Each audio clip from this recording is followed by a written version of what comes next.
कल अमेरिका की 3 दिवसीय यात्रा पर रवाना होंगे प्रधानमंत्री मोदी। अमेरिका में पीएम के कई बड़े कार्यक्रम, बाइडेन से भी मिलेंगे। न्यूयॉर्क में संयुक्त राष्ट्र महासभा को संबोधित करेंगे प्रधानमंत्री मोदी। क्वाड के नेताओं के जरिए पिछले 1 साल में हासिल की गई प्रगति की समीक्षा के साथ आगे का प्लान किया जाएगा तय। इंडो पैसिफिक क्षेत्र के डेवलपमेंट के लिए अहम साबित होगा क्वाड लीडर्स शिखर सम्मेलन। समिट में सदस्य देश भारत, अमेरिका, जापान और ऑस्ट्रेलिया शामिल हैं। क्वाड शिखर सम्मेलन में बड़ी संख्या में वैश्विक नेताओं के भाग लेने की उम्मीद। अमेरिकी राष्ट्रपति बाइडेन सहित दुनिया के कई बड़े नेताओं से होगी मुलाकात। न्यू जर्सी में शिखर सम्मेलन को लेकर तैयारियां जोरों पर। प्रधानमंत्री मोदी के दौरे को लेकर भारतीयों में खुशी है। महाराष्ट्र के दौरे पर गए प्रधानमंत्री ने दी कई बड़ी सौगात। वर्धा में विपक्ष पर जमकर बरसे पीएम मोदी। राष्ट्रीय पीएम विश्वकर्मा कार्यक्रम में शामिल हुए प्रधानमंत्री। प्रगति के 1 वर्ष पूरे होने के उपलक्ष्य में समर्पित एक स्मारक डाक टिकट किया जाए। पीएम विश्वकर्मा योजना के लाभार्थियों से रूबरू हुए प्रधानमंत्री। स्कीम के लाभार्थियों को प्रमाण पत्र के साथ लोन किया पीएम मोदी। 18 ट्रेडों के तहत 18 लाभार्थियों को दिया ऋण। पीएम मोदी ने आचार्य चाणक्य कौशल विकास केंद्र और अहिल्याबाई होलकर महिला स्टार्टअप योजना का किया शुभारंभ। राज्य के 1,50,000 युवाओं को हर साल मुफ्त में मिलेगी ट्रेनिंग। प्रधानमंत्री मोदी ने पीएम मित्र पार्क की रखी आधारशिला। एमआईडीसी के जरिए 1000 एकड़ में विकसित होगा mega textile park. PM Modi ने विपक्ष पर जमकर साधा निशाना। कहा, आज कांग्रेस बदल चुकी है। ये महात्मा गांधी की कांग्रेस नहीं। इस कांग्रेस पर नफरत का भूत सवार है। ये देश तोड़ने वाली कांग्रेस। पीएम मोदी ने गांधी परिवार पर भी साधा निशाना। कहा, आज की कांग्रेस को टुकड़े टुकड़े गैंग चला रहा। शाही परिवार के अधीन आज की कांग्रेस है सबसे भ्रष्ट। गणपति पूजा को लेकर बोले पीएम मोदी। कहा, आज की कांग्रेस के मन में गणपति पूजा को लेकर है नफरत। कर्नाटक में तो कांग्रेस ने गणपति बप्पा को ही सलाखों में डाला। जिस मूर्ति की पूजा हो रही थी उसे कैद कराया। आज की कांग्रेस को गणपति पूजा से भी नफरत है। तुष्टीकरण के लिए कांग्रेस कुछ भी कर रही है। कर्नाटका में तो कांग्रेस सरकार ने गणपति बप्पा को ही सलाखों के पीछे डाल दिया। महाराष्ट्र में शिंदे सरकार की प्रधानमंत्री मोदी ने जमकर की तारीफ। किसानों का बिजली बिल 0 होने का किया दावा। आतिशी मार्लेना कल शाम लेंगी दिल्ली के मुख्यमंत्री पद की शपथ। सूत्रों के हवाले से खबर। राजनिवास में शाम 4:30 बजे होगा शपथ ग्रहण समारोह। आतिशी के साथ 5 मंत्री भी लेंगे शपथ। दिल्ली में राहुल गांधी के खिलाफ बड़ी संख्या में सिख समुदाय के लोगों ने कांग्रेस दफ्तर के सामने किया प्रदर्शन। राहुल से की माफी मांगने की मांग। गुस्साए सिख समाज के लोग प्रदर्शन के दौरान बैरिकेड्स पर चढ़े। अमेरिका में दिए राहुल गांधी के बयान का विरोध। नौकरी के बदले जमीन मामले में लालू यादव की बड़ी मुश्किलें। गृह मंत्रालय से केस चलाने की मिली मंजूरी।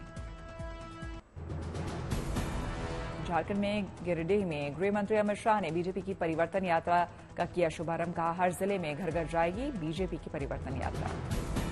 अमित शाह ने झारखंड में उठाया घुसपैठियों का मुद्दा। कहा, इसी तरह चलता रहा तो 30 साल में बहुमत में आ जाएंगे घुसपैठिए। हर घुसपैठियों को चुन चुन कर बाहर निकालेंगे। देश में बीजेपी के सदस्यता अभियान को मिली बड़ी कामयाबी। 18 दिनों में बीजेपी ने बनाए 4 करोड़ नए सदस्य। यूपी में बने 2 करोड़ नए सदस्य। हरियाणा के यमुनानगर जोगादरी में अरविंद केजरीवाल ने किया रोड शो। बीजेपी पर साधा निशाना। कहा, फर्जी केस में जेल में रखकर किया गया मुझे तोड़ने का प्रयास। यमुनानगर जोगादरी में केजरीवाल ने रैली को किया संबोधित। कहा, मैं चोर हूं तो मत देना वोट। मां सीता की तरह दे रहा हूं अग्नि परीक्षा। हरियाणा चुनाव में उम्मीदवारों ने प्रचार में झोंकी ताकत। जुलाना सीट से आईएनएलडी उम्मीदवार सुरेंद्र सिंह लाठर ने तेज किया प्रचार।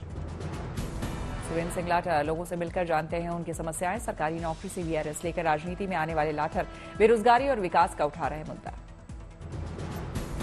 हिसार की आदमपुर हॉट सीट से कांग्रेस उम्मीदवार चंद्र प्रकाश उठा रहे हैं स्थानीय मुद्दे। बीजेपी उम्मीदवार भव्य बिश्नोई से है मुख्य मुकाबला। होगा आदमपुर का विकास और 36 वर्ग की भलाई की योजना। आने वाले समय में कांग्रेस पार्टी की सरकार बनेगी तो हमारा मुख्य उद्देश्य होगा आदमपुर का विकास। करनाल के असंध विधानसभा पहुंचे बीएसपी के राष्ट्रीय कोऑर्डिनेटर आकाश आनंद। कहा, हरियाणा में आईएनएलडी और बीएसपी पूर्ण बहुमत से बनाएगी सरकार। तिरुपति बालाजी मंदिर के प्रसाद में फिश ऑयल और एनिमल फैट की मिलावट की बात सामने आने पर अलर्ट हुए देश के मंदिर प्रसाद की शुद्धता को लेकर की जाने लगी जांच। काशी विश्वनाथ मंदिर के लड्डू को लेकर मंदिर समिति के अधिकारियों ने कसी कमर, ताबड़तोड़ शुरू किया निरीक्षण। मंदिर के अधिकारियों कर्मचारियों का दल उस वेंडर के पास पहुंचा जहां मंदिर के लिए बनाया जाता है लड्डू। बाबा विश्वनाथ को भोग लगने वाले प्रसाद को मंदिर के पुजारी करते हैं तैयार। मंदिर से रोज करीब 1000 किलो महाप्रसाद लड्डू भक्त खरीदते हैं। काशी विश्वनाथ मंदिर न्यास ने लड्डुओं की सप्लाई की जिम्मेदारी 2 वेंडरों को दी है। प्रसाद बनाने में इस्तेमाल होने वाले घी का लैब टेस्ट कराया गया। एक बार फिर से सैंपलिंग कराई जा रही है ताकि गुणवत्ता और शुद्धता को लेकर किसी तरह का कोई संदेह न रहे।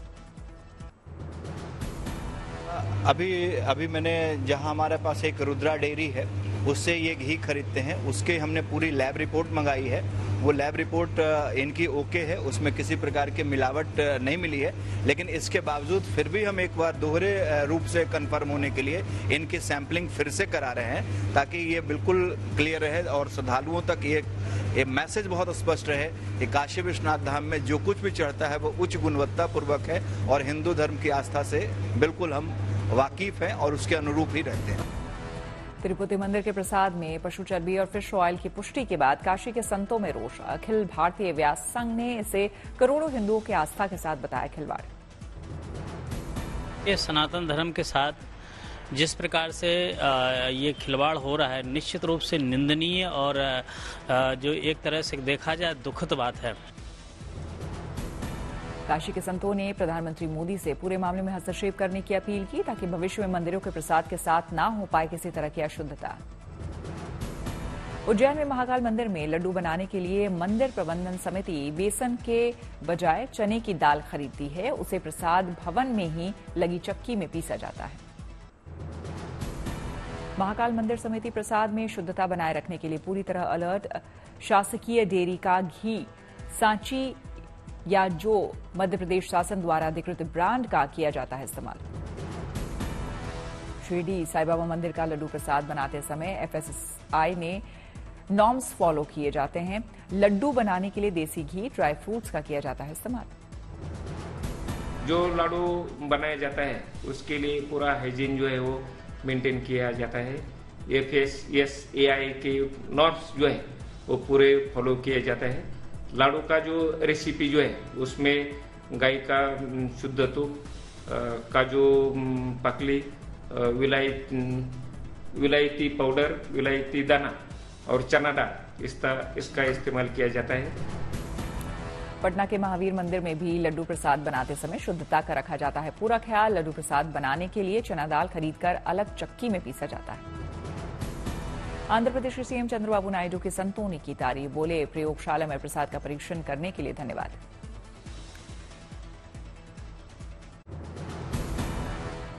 तिरुपति बालाजी मंदिर प्रसाद मामले में स्वास्थ्य मंत्री जेपी नड्डा ने आंध्र प्रदेश के सीएम चंद्रबाबू नायडू से मांगी रिपोर्ट, जांच की कही बात। तो जैसे ही ये खबर मुझे मिली मैंने चंद्रबाबू नायडू जी से बात की, उनसे मैंने डिटेल उसकी ली है और मैंने उनको कहा है कि आप तुरंत एक जो आपके पास अवेलेबल रिपोर्ट है वो रिपोर्ट आप मुझे भेज दें। उस रिपोर्ट को मैं एग्जामिन भी करूंगा। तो जैसे ही ये खबर मुझे तिरुपति मंदिर प्रसाद मामले पर केंद्रीय मंत्री गिरिराज सिंह ने जताई नाराजगी। कहा, दोषी को सजा देना चाहिए, सीबीआई जांच की मांग की।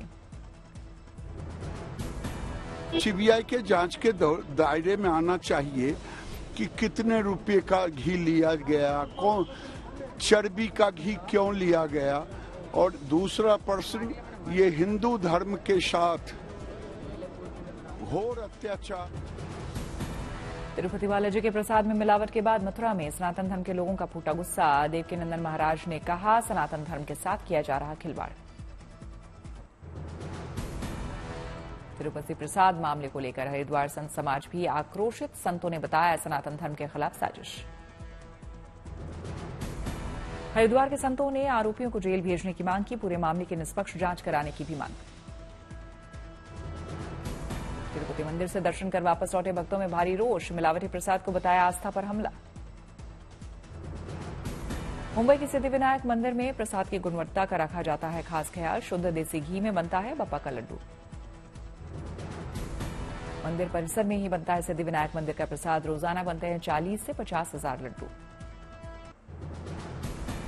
तिरुपति मंदिर के प्रसाद में मिलावट पर राहुल गांधी की भी आई प्रतिक्रिया, कहा यह मुद्दा हर भक्त को आहत करेगा। केंद्र सरकार को बॉम्बे हाईकोर्ट से बड़ा झटका, केंद्र सरकार नहीं बना सकेगी fact checking unit. Social media पर फर्जी और भ्रामक सूचनाओं की पहचान करने के लिए फैक्ट चेक यूनिट बनाने की केंद्र ने दी थी इजाजत, बॉम्बे हाईकोर्ट ने बताया असंवैधानिक। बढ़ती प्रक्रिया सशक्तिकरण की ओर बड़ा कदम, राजस्थान लोक सेवा आयोग को मिली अभ्यर्थियों के बायोमेट्रिक सत्यापन की अनुमति। एनआईए की पंजाब में छापेमारी, आतंकी साजिश मामले में पुरपतवंत सिंह पन्नू से जुड़े ठिकानों पर हुई रेड। दिल्ली में फोर्टिस अस्पताल ने लॉन्च किया एडवांस एओर्टा सेंटर, महाधमनी संबंधी रोगों के इलाज में होगा सहायक। सप्ताह के 7 दिन एओर्टा सेंटर में होगा काम, सोमवार, बुधवार और शुक्रवार को मिलेगी ओपीडी क्लिनिक की सुविधा। बठिंडा में किसान पारंपरिक खेती छोड़ कर रहे हैं अमरूद और गन्ने की ऑर्गेनिक खेती, बाजार में ऑर्गेनिक फलों और सब्जियों की डिमांड। रेसलर रिंकू सिंह ने वाराणसी में बाबा विश्वनाथ और काल भैरव के किए दर्शन, लगाए जयकारे, लिया भगवान का आशीर्वाद। गुजरात में अंबाजी के मंदिर में निभाई 150 सालों पुरानी प्रक्षालन परंपरा, अहमदाबाद से आए सोनी परिवार ने साफ किए माता के गहने। गोरखपुर में महंत दिग्विजयनाथ महाराज की 55वीं पुण्यतिथि और महंत अवैधनाथ की 10वीं पुण्यतिथि पर महापुराण कथा यज्ञ का आयोजन, सीएम योगी भी हुए शामिल। गोरखपुर में महंत दिग्विजयनाथ महाराज की 55वीं पुण्यतिथि और महंत अवैधनाथ की 10वीं पुण्यतिथि पर महापुराण कथा यज्ञ का आयोजन, सीएम योगी भी हुए शामिल। कोलकाता में आयोजित ग्लोबल समिट में मध्य प्रदेश के सीएम मोहन यादव ने निवेशकों से की मुलाकात, मध्य प्रदेश में निवेश करने के लिए सभी को किया आमंत्रित। टाटानगर रेलवे स्टेशन से चलने वाली वंदे भारत ट्रेन चला रही आदिवासी समाज से आने वाली ऋतिका तिर्की वंदे भारत की सहायक पायलट बनने पर लोगों को गर्व। रेलवे परीक्षार्थियों के लिए चला रहा है स्पेशल ट्रेन, रांची से भागलपुर और रांची से पटना के बीच हो रहा परिचालन। कोलकाता में आम लोगों ने हाथों में मशाल लेकर निकाली रैली, किया विरोध प्रदर्शन, आरजीकर अस्पताल मामले में पीड़िता के लिए मांगा न्याय। उत्तराखंड में Uttarakhand private public property damage recovery bill 2024 हुआ लागू, कानून पर सियासत हुई शुरू, कांग्रेस ने बीजेपी पर बोला हमला। कांग्रेस प्रदेश अध्यक्ष ने कहा बीजेपी पहले अपने कार्यकर्ताओं को काबू में करे, राज्य के वित्त मंत्री ने कहा संपत्ति या मनुष्य के अंग विकसित होने पर की जाएगी वसूली। नागपुर में केंद्रीय मंत्री नितिन गडकरी ने राजनीति पर कसा तंज, कहा कुछ लोग कहते हैं कि कुछ भी हो पर मेरे बेटे को टिकट दो। हैदराबाद में एक पेड़ मां के नाम अभियान के तहत पौधारोपण कार्यक्रम का हुआ आयोजन, कार्यक्रम में शामिल हुए केंद्रीय मंत्री मनसुख मांडविया। कानपुर में हिंदू संगठन ने 27 सितंबर को होने वाले भारत बांग्लादेश टेस्ट मैच का किया विरोध, सड़क पर हवन पूजन कर जताया विरोध। हुगली में बाढ़ के चलते जमींदोज हुआ पक्का मकान, दूर दूर तक दिख रहा सिर्फ पानी ही पानी। फतेहपुर में पानी के तेज बहाव में बहा बाइक सवार युवक, पुल पार करते समय हुआ हादसा, समय रहते ग्रामीणों ने बचाई जान। उन्नाव में बाढ़ का कहर, गांव में घुसा बाढ़ का पानी, पेड़ मंदिर सब बाढ़ के पानी में बहे। बद्रीनाथ राष्ट्रीय राजमार्ग पर पहाड़ी से गिरे बोल्डर, पत्थरों को रस्सी लगाकर जेसीबी से खींचकर हटाया गया। मुंगेर में चंडिका स्थान में घुसा बाढ़ का पानी, गर्भगृह में पानी का भराव होने के कारण लगाया गया ताला। मुंगेर के सरकारी अस्पताल में घुसा बाढ़ का पानी, खतरे के निशान से ऊपर बह रही गंगा। बाढ़ से बेघर हो चुके लोगों को सरकार और जिला प्रशासन से सहायता की आस, 6 प्रखंड के दर्जनों पंचायत जलमग्न। बरियारपुर से मुंगेर को जोड़ने वाली NH 80 पर भी जगह जगह भरा पानी। जिला प्रशासन ने 51 स्कूलों को 3 दिनों के लिए बंद रखने का दिया निर्देश। कानपुर में लगातार हो रही बारिश से गंगा बैराज से सटे ग्रामीण इलाके बाढ़ से प्रभावित सड़कों पर चल रही है नाव। बाढ़ की वजह से आई पलायन की नौबत। गांव वालों के साथ साथ मवेशियों की भी बड़ी दिक्कतें। चेन्नई टेस्ट के दूसरे दिन भारत की मैच में पकड़ मजबूत। बांग्लादेश पर टीम इंडिया की 308 रनों की लीड। दूसरे दिन का खेल खत्म होने तक भारत ने दूसरी पारी में बनाए 3 विकेट पर 81 रन। शुभमन गिल और ऋषभ पंत क्रीज पर मौजूद। दोनों पारियों में फेल रहे कप्तान रोहित शर्मा और विराट कोहली। रोहित ने बनाए 5 रन, वहीं कोहली 17 रन पर आउट। इससे पहले भारत की शानदार गेंदबाजी के आगे पस्त हुए बांग्लादेश के बल्लेबाज। 149 के स्कोर पर बांग्लादेश की पहली पारी हुई समाप्त। भारतीय स्टार गेंदबाज जसप्रीत बुमराह ने एक बार फिर की उम्दा गेंदबाजी। बांग्लादेश के 4 बल्लेबाजों को किया आउट। वहीं सिराज, आकाशदीप और जडेजा के खाते में 2-2 विकेट।